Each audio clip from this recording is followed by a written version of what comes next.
Bismillahirrahmanirrahim. Assalamualaikum warahmatullahi wabarakatuh.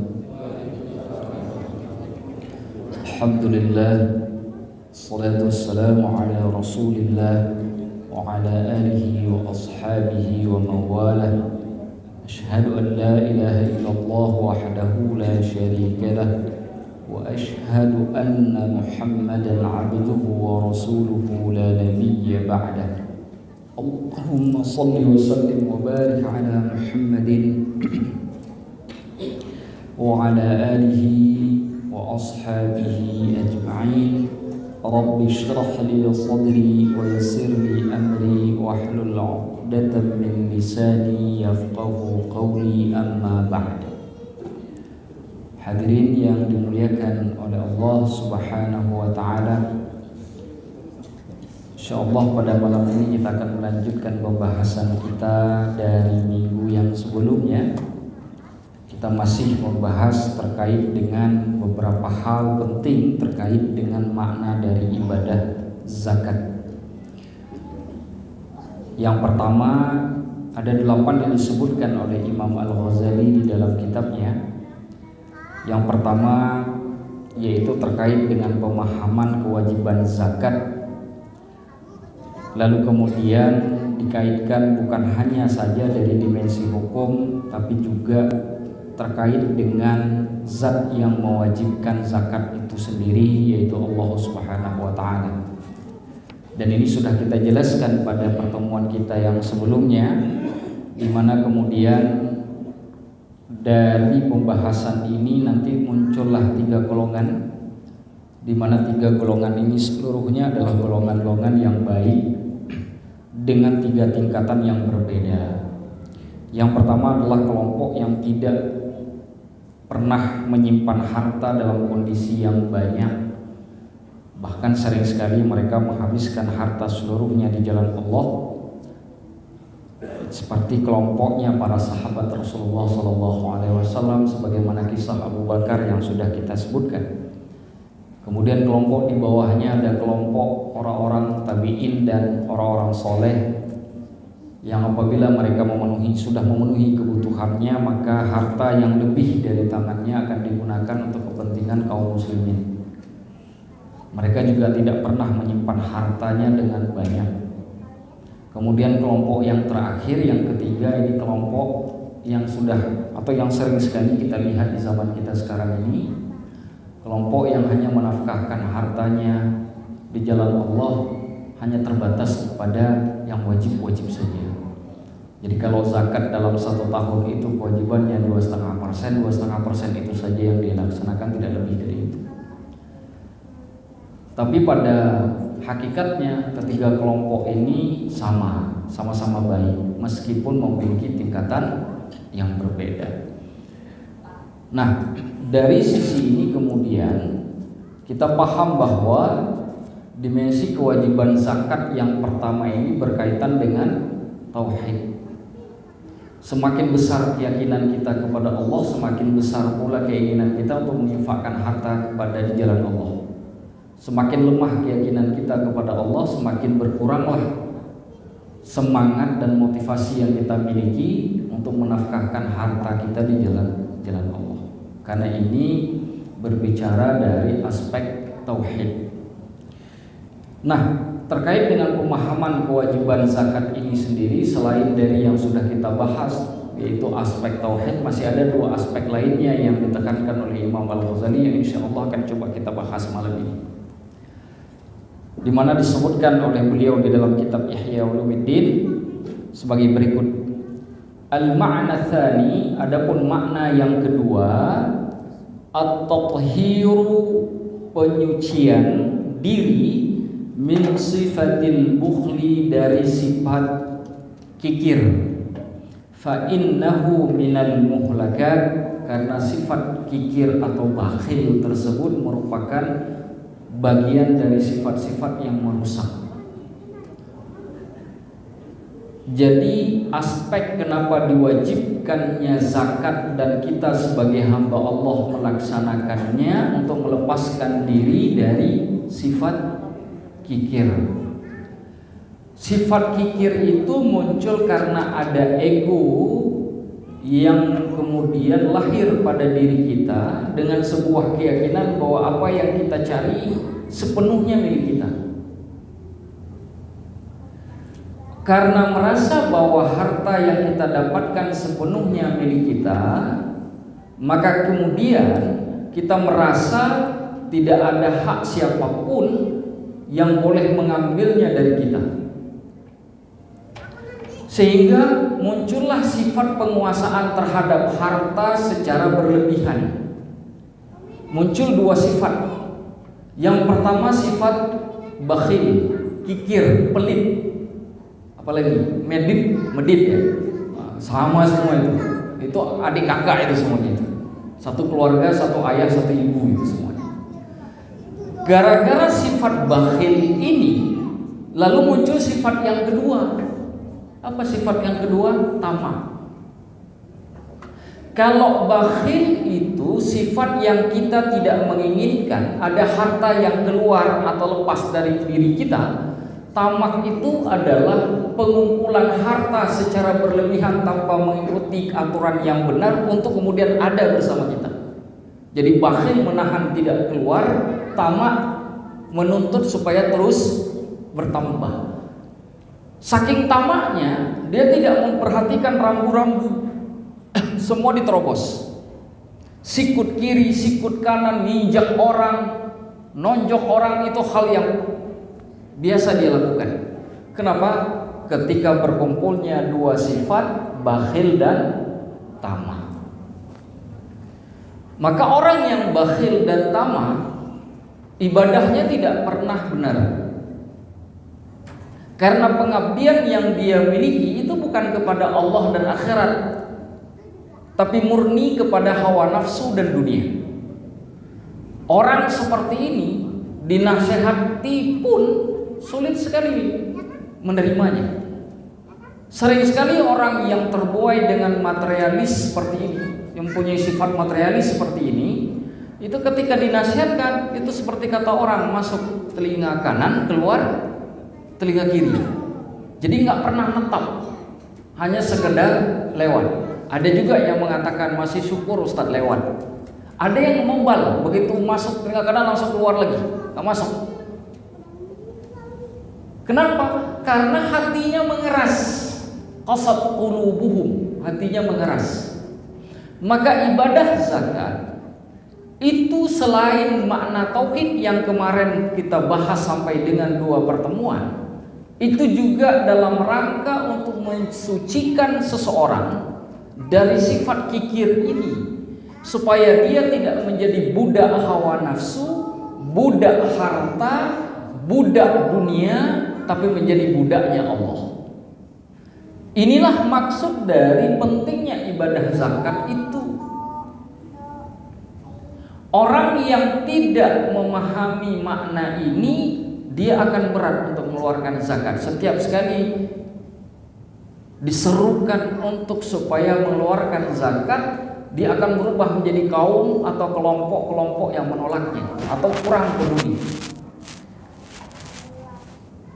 Ada banyak cerita orang-orang yang melepaskan kekikiran di masa Rasulullah. Mudah sekali mengeluarkan hartanya di jalan Allah. Saya ingat satu cerita penting, dan ini ingin saya berbagi kepada jamaah semuanya untuk kita melihat bagaimana para sahabat Nabi SAW di bawah bimbingan beliau itu berinteraksi dengan harta. Bagaimana cara mereka berinteraksi dengan harta? Di mana kedudukan harta pada mereka? Suatu hari Rasulullah ada tamu. Beliau lagi berkumpul dengan para sahabatnya, ada tamu. Karena ada tamu, yang namanya tamu itu kan harus dikasih tempat tinggal dan makanan. Sebelum beliau kasih tempat tinggal tentu harus dijamu terlebih dahulu. Maka beliau mengutus satu orang utusan untuk mendatangi semua rumah istri-istri beliau. Semua rumah istri-istri beliau itu didatangi. Tujuannya disuruh tanyain, ada makanan gak di rumah? Berangkat utusan Rasulullah ini menuju ke rumah istrinya Rasulullah. Pindah dari satu rumah istri beliau ke rumah istri yang lain, sampai semuanya kemudian ditanyakan oleh utusan ini. Balik utusan itu ke Rasulullah, lalu memberitahukan, ya Rasulullah, di rumah istri-istri Anda tidak ada satupun makanan kecuali air saja. Rasulullah Nabi itu ada momennya, ada saatnya di rumah seluruh istrinya itu nggak ada makanan, yang ada cuma air, Pak. Tapi Nabi itu biasa saja, istri-istri Nabi biasa saja. Kalau kita nggak ada makanan, mulai itu, insya Allah 100 rumah tetangga tahu. Nabi biasa. Lalu sifat hebat ini diwariskan kepada sahabat-sahabatnya, kepada murid-muridnya di kalangan para sahabat. Karena tidak ada makanan, lalu terus Nabi mengatakan begini, mayyudhiful lailah rahimahullah. Siapapun di antara kalian wahai para sahabatku yang mau menjamu tamu malam ini, insya Allah Allah pasti merahmatinya. Itu kalimat Nabi. Nabi mau menjamu, nggak ada makanan, maka beliau lempar ke ruang publik kepada para sahabatnya. Siapa di antara kalian yang siap menjamu tamu malam ini? Tentu karena ada makanan di rumahnya, rahimahullah, Allah pasti akan merahmatinya. Bangkitlah satu orang dari kalangan Ansar.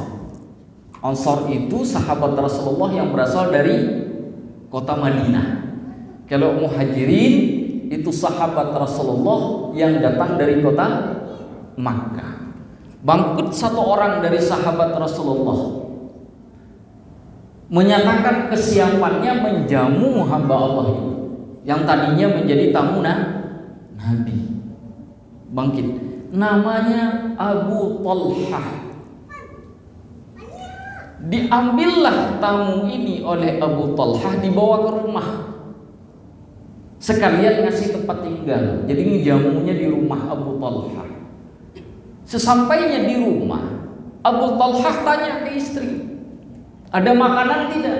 Kata istri Abu Talhah, makanannya ada, cuma cukup buat si kecil, hanya cukup buat anaknya yang masih kecil. Itu makanannya yang tersisa di rumah Abu Talhah untuk malam itu. Ini tamu sudah dibawa pulang ke rumah, kan nggak mungkin nggak dijamu ini tamu. Tapi kalau makanan itu diambil, anaknya lapar. Karena makanan itu hanya cukup buat si kecil. Musyawarah nih sama istri Abu Talhah, ini gimana caranya? Tamu udah keburu dibawa pulang, Nabi ngomong saya ingin dapat rahmat Allah, karena itu janji Nabi, lisannya keluar dari Nabi tadi di masjid.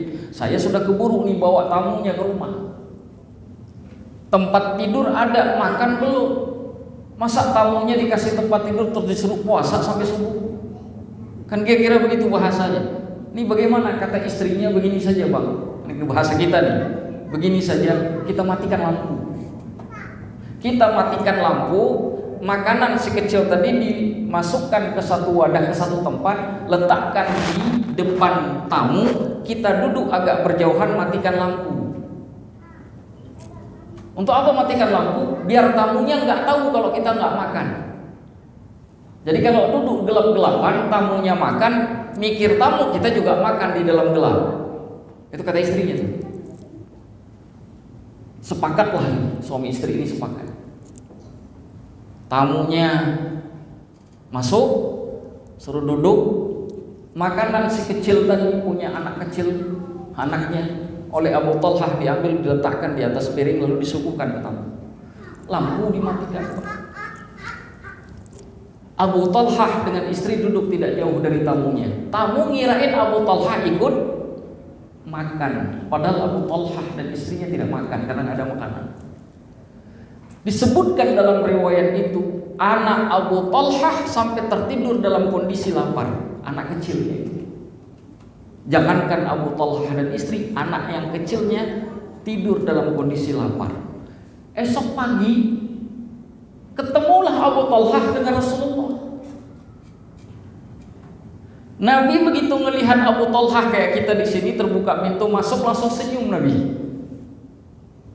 Nabi senyum. Kenapa? Nabi dapat wahyu apa yang dilakukan oleh Abu Talhah tadi malam di rumahnya. Jadi Nabi tahu. Kata Nabi, ajiballahu bisani'ikuma bidhaifikuma al-laila. Kata Nabi, Allah terkagum-kagum kepada kamu dan istri hai Abu Talhah, apa yang kamu lakukan kepada tamu kamu tadi malam. Itu kata Rasulullah kepada Abu Talhah. Abu Talhah mengorbankan makanan anaknya yang masih kecil, yang harus tidur dalam kondisi lapar, demi disuguhkan kepada tamu. Sanggup gak kita kerjakan begitu? Sanggup gak hari ini kalau kita berada di posisinya Abu Talhah? Inilah cara para sahabat Rasulullah berinteraksi dengan harta. Itu cara sahabat Rasulullah berinteraksi dengan harta itu begitu. Karena mereka menganggap harta itu bukan milik, tapi titipan. Ketika harta dianggap dalam batasan titipan, apabila harta itu terlepas tidak berat. Tapi kalau merasa memiliki, kalau pergi berat, stres, kecewa. Abu Talhah dan istrinya tidak seperti itu. Pagi hari begitu bangun ketemu Rasulullah, langsung Nabi memberitakan satu kabar gembira kepada Abu Talhah. Apa kabar gembiranya? Allah terkagum-kagum kepada kamu dan istrimu dengan apa yang kamu lakukan kepada tamu tadi malam. Turun ayat Pak, gara-gara itu. Turun ayat surah Al-Hasyr ayat 9. Gara-gara perilaku Abu Talhah tadi turun ayat. Apa ayatnya? Ayatnya panjang. Salah satu kalimat penting dari ayat itu, wa yu'athiruna ala anfusihim walau kana bihim khasasah. Mereka lebih mementingkan orang lain daripada diri mereka sendiri. Walau kana bihim khasasah, padahal mereka sendiri memerlukan, membutuhkannya. Turun ayat. Turun ayat terkait penegasan perilaku Abu Talhah dan istrinya dalam menjamu tamu. Ini kan ceritanya tamu. Bagaimana kalau ceritanya anak yatim, ceritanya fakir miskin, ceritanya orang yang benar-benar membutuhkan. Ini baru cerita tamu. Sudah turun ayat.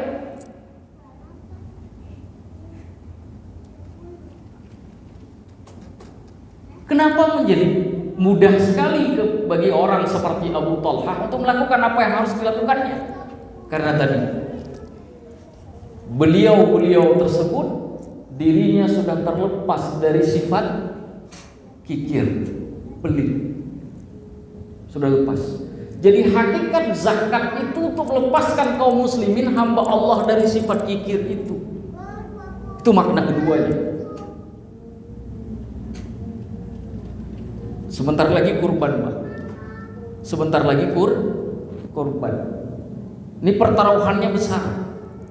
Kenapa? Ekonomi sedang sulit. Ada orang yang punya uang pun dia berpikir, lah saya nabung saja kan ekonomi lagi sulit. Pertaruhannya besar ini. Pertaruhannya sangat besar. Kurban tahun ini pertaruhannya luar biasa. Maka kita akan lihat siapa Abu Talhah di tahun ini, siapa yang bukan.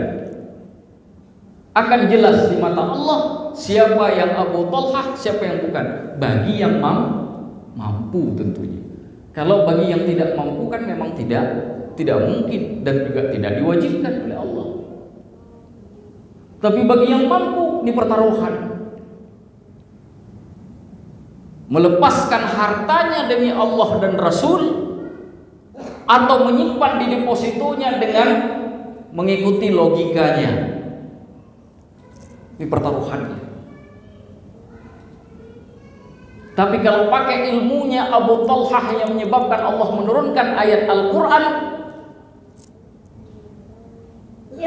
maka tidak akan sulit bagi siapapun dari hamba Allah untuk kemudian merelakan hartanya agar dia bisa berinfak di jalan Allah, walaupun hanya seekor kambing.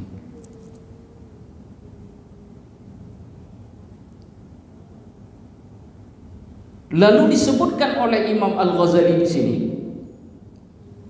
wa innama tazulu sifatul bukhli, sesungguhnya sifat kikir atau pelit tersebut menjadi hilang, bi an tata'awwada badlul mali, dengan cara membiasakan untuk melepaskan harta atau menafkahkan harta, menginfakkan harta. Tapi nggak bisa sekali, kata beliau, bi an tata'awwada, harus dibiasakan, artinya sering. Orang yang sering berinfak, orang yang sering memberi di jalan Allah, maka selambat laun sifat bakhilnya itu tercabut dari dirinya dengan sendirinya, tercabut. Tapi kalau cuma setahun sekali infaknya sulit itu, apalagi tidak pernah, karena konsepnya tata'awwad, dibiasakan. Kalimat pembiasaan itu kan menunjukkan makna sering.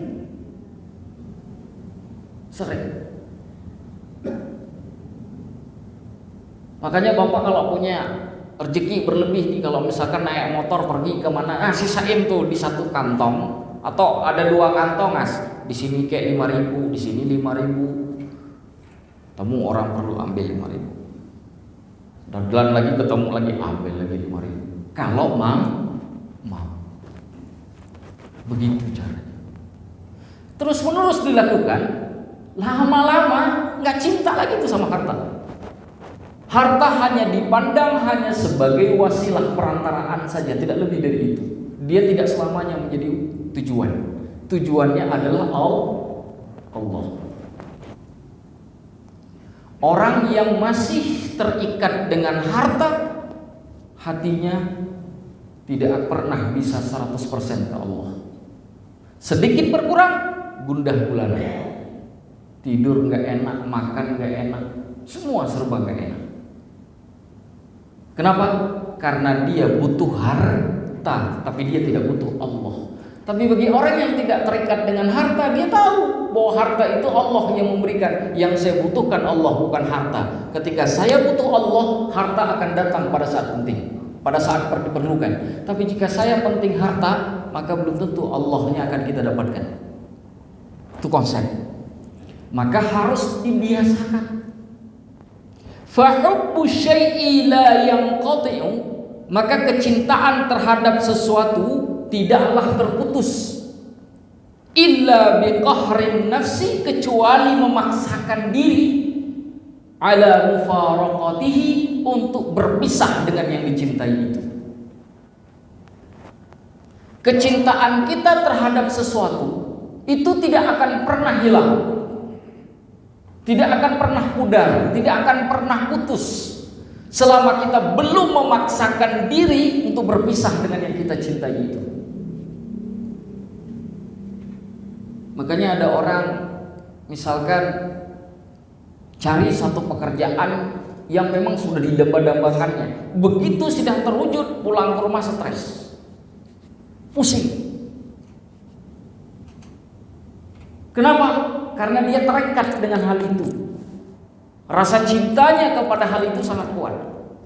Kalau dia paksakan dirinya untuk supaya berpisah dengan apa yang dia cintai, dengan kalimat ini kan semua milik Allah, kalau Allah tidak izinkan saya ikhlas, toh kecintaan saya bukan lagi kepada itu tapi sudah kepada Allah. Saat itu lepas keterikatannya dengan yang dicintainya itu selain Allah, lepas.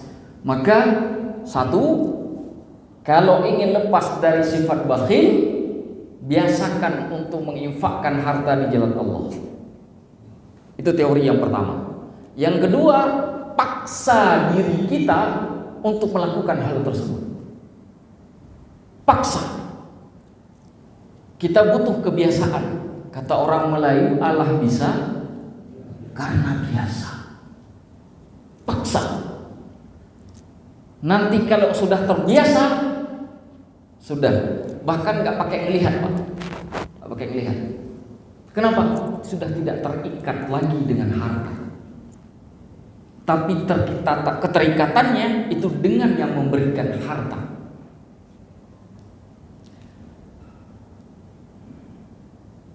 Hatta yasira dzalika i'tiyadan. Apabila sudah melakukan dua hal tersebut, kata Imam Al-Ghazali, maka itu akan membuat orang tersebut menjadi orang yang terbiasa melakukan hal tersebut, sehingga menjadi perbuatan yang setiap hari dilakoninya.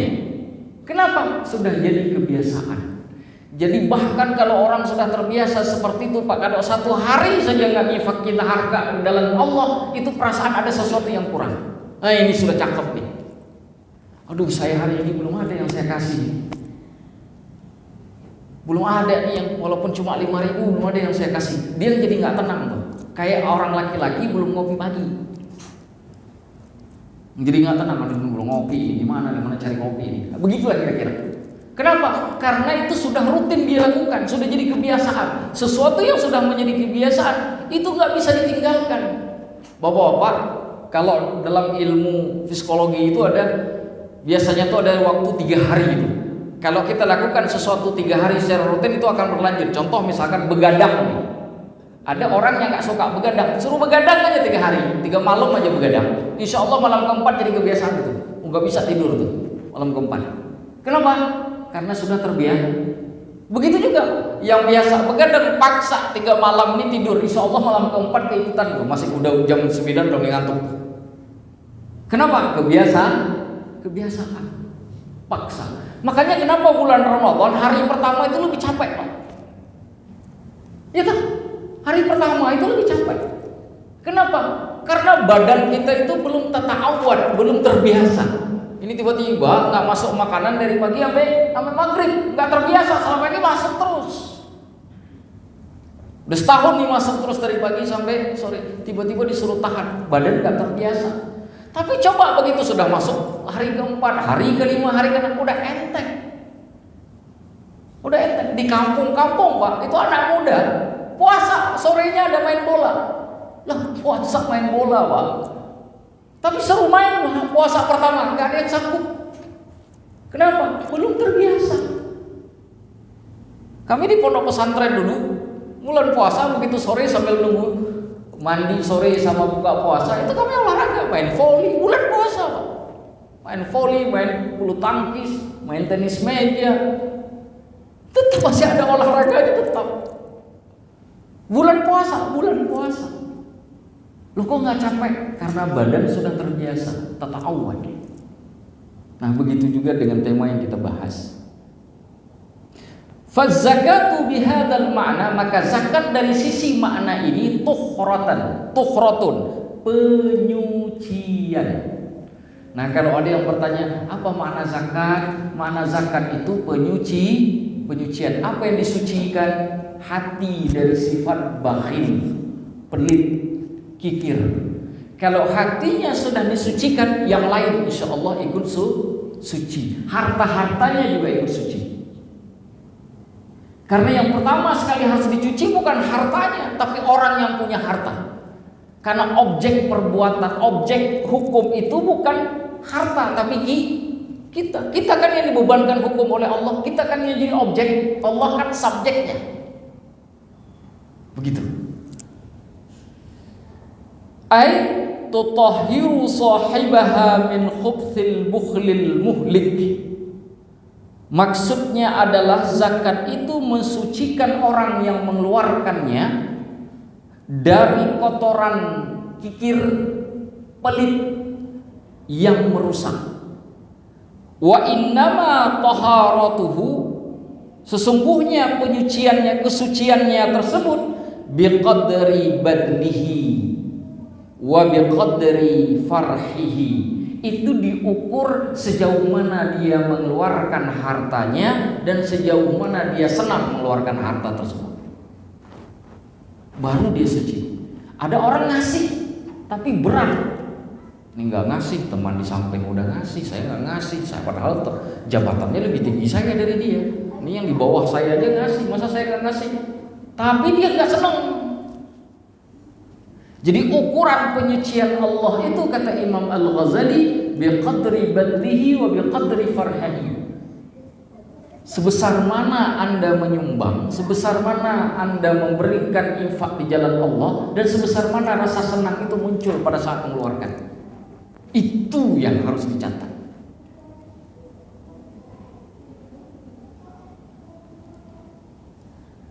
Nah, jika ini sudah dilakukan, apalagi sudah sampai pada tingkatan pembiasaan, insya Allah sifat kikir, sifat tamak yang kita takutkan tadi itu insya Allah akan terlepas. Yang terakhir, yang ketiga, al-ma'na tsalits, makna ketiga dari kewajiban zakat itu disebutkan oleh Imam Al-Ghazali syukurun ni'mah, sebagai bentuk rasa syukur kepada nikmat Allah. Rasa syukur. Fa inna lillahi azza wa jalla ala 'abdihi ni'matun fi nafsihi wa fi malihi. Allah Subhanahu wa taala itu telah memberikan kepada hambanya itu dua kenikmatan besar, dirinya dan hartanya. Diri kita ini itu nikmat dari Allah. Harta yang Allah titipkan ke kita itu juga nikmat yang Allah berikan. Fal ibadatul badaniyah syukrun li ni'matil badan. Maka ada namanya ibadah badan. Ibadah badan itu seperti sholat, puasa, itu ibadah badan. Ibadah badan itu kenapa harus ada? Syukrun li ni'matil badan, sebagai bentuk syukur terhadap nikmat badan. Lalu disebutkan wal maliyah syukrun li ni'matil mal. Adapun pengeluaran harta, ibadah yang bersifat harta, itu sebagai bentuk syukur terhadap nikmat harta. Maka itu sebabnya kenapa ibadah ada dua dimensi. Di dalam rukun Islam itu ada ibadah badan, ada ibadah harta. Makanya dimasukkan. Kenapa? Karena kebutuhan kita kepada harta itu kan terus-menerus makan, minum, gitu. Maka harus adanya rasa syukur. Lalu timbul pertanyaan terakhir sebelum kita tutup. Rasa syukur itu maknanya pujian. Rasa syukur itu artinya pujian. Lantas apa bedanya syukur dengan alhamdu? Alhamdu yang kita baca alhamdulillahi rabbil alamin. Apa bedanya? Setidaknya ada 3 kata pujian itu yang disebutkan di dalam bahasa Arab. Ada satu lagi namanya al-madhu. Madhu itu mim, dal, ha. Kalau alhamdu, ha, mim, dal. Jadi ada yang kebalik, Pak. Yang satu ha-nya di awal, mim di kedua. Yang satu lagi mim pertama, ha-nya terakhir. Alhamdu dan al-madhu. Ada juga asyukru. Itu apa bedanya semuanya itu? Kenapa syukur penting? Alhamdu malah lebih penting tuh ditaruh di surah Al-Fatihah. Boleh nggak kita baca alhamdulillahi rabbil alamin, kita ganti al-madhu lillahi rabbil alamin, boleh nggak? Kalau secara lafaz nggak boleh, karena lafaz itu merupakan mukjizat. Pertanyaannya dari sisi makna kenapa tidak boleh? Al-madhu itu pujian yang bisa diberikan kepada yang hidup dan juga kepada yang mati. Makanya saya boleh dapat pujian dalam makna al-madhu tadi. Kenapa? Saya bisa hidup tapi juga bisa mati. Allah nggak boleh al-madhu, karena Allah tidak pernah mati, selamanya hidup. Sedangkan alhamdu pujian yang hanya diberikan kepada yang selamanya hidup. Makanya manusia tidak pernah disebut alhamdu, disebutnya al-madhu. Orang Arab sering mengatakan amdahuka bi fi'lik, saya puji kamu dengan perbuatan yang kamu lakukan. Kalimat yang dipakai bukan hamdu tapi madhu. Karena hamdu hanya cocok ke Allah, al-madhu boleh dipakai kepada hambanya Allah. Adapun hamdun dan syukrun bedanya. Hamdun itu pujian kepada Allah tanpa menunggu pemberian. Ada atau tidaknya pemberian, tetap Allah dipuji. Itu hamdun namanya. Makanya pakai di surah Al-Fatihah. Tapi kalau syukur Itu pujian kepada Allah setelah Allah memberi nikmat tersebut. Allah kasih badan, maka ada ibadah syukur yang bersifat badaniyah. Dikasih harta, ada ibadah syukur yang bersifat harta. Begitu. Jadi syukur itu setelah harta. Makanya orang kan sering bikin tasyakuran. Mesti karena terjadi sesuatu itu tasyakuran. Nggak ada tuh tiba-tiba saya mau bikin tasyakuran, kenapa? Pengen aja. Nggak ada itu. Mesti tasyakuran. Naik tingkat, mungkin naik jabatan, lulus kuliah, sudah nikah, punya rumah baru. Itu kan tasyakuran kan? Tasyakuran bentuk pujian kepada Allah setelah mendapatkan sesuatu.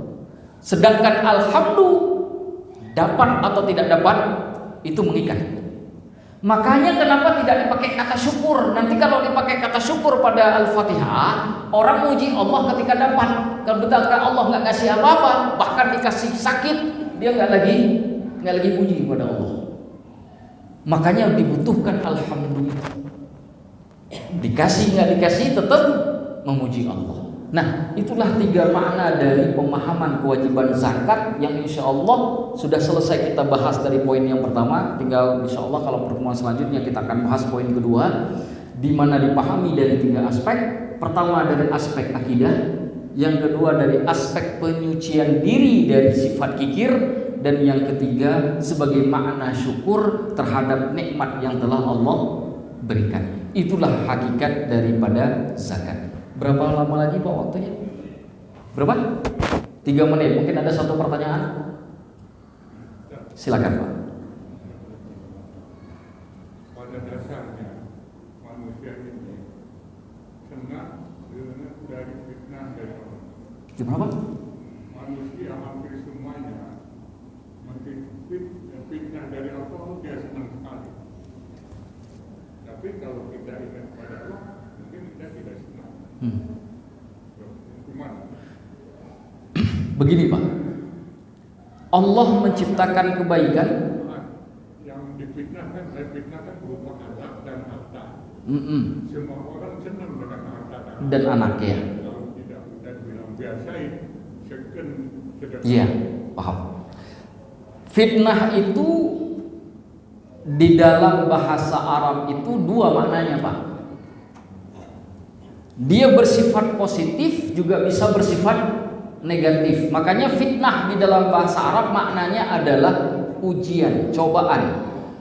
Fitnah dimakna imtihan, ujian. Makanya fitnah itu dia selalu mempunyai cabang 2 Pak. Cabang positif, cabang negatif. Pertanyaannya sederhana.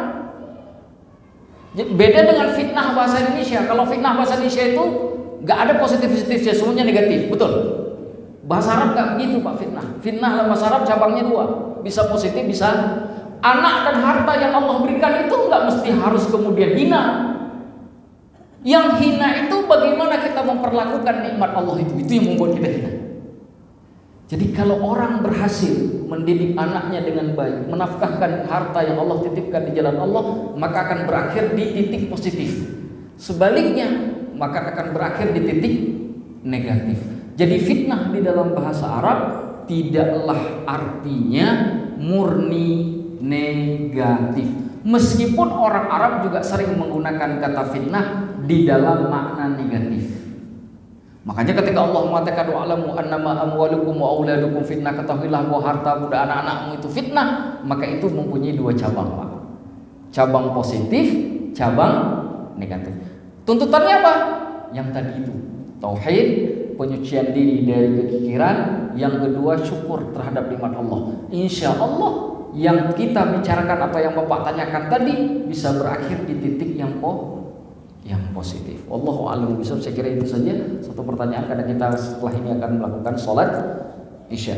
Kita akhiri sampai di sini. Saya berharap apa yang kita bahas malam ini kemudian memberikan pemahaman yang luar biasa, khususnya kepada kami sendiri yang menjelaskan, dan kemudian kita menjadi orang-orang yang tunduk dan patuh terhadap segala tuntutan Allah Subhanahu wa taala.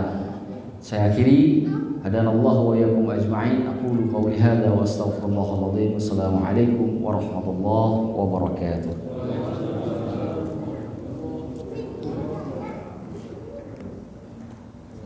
فبأي آلاء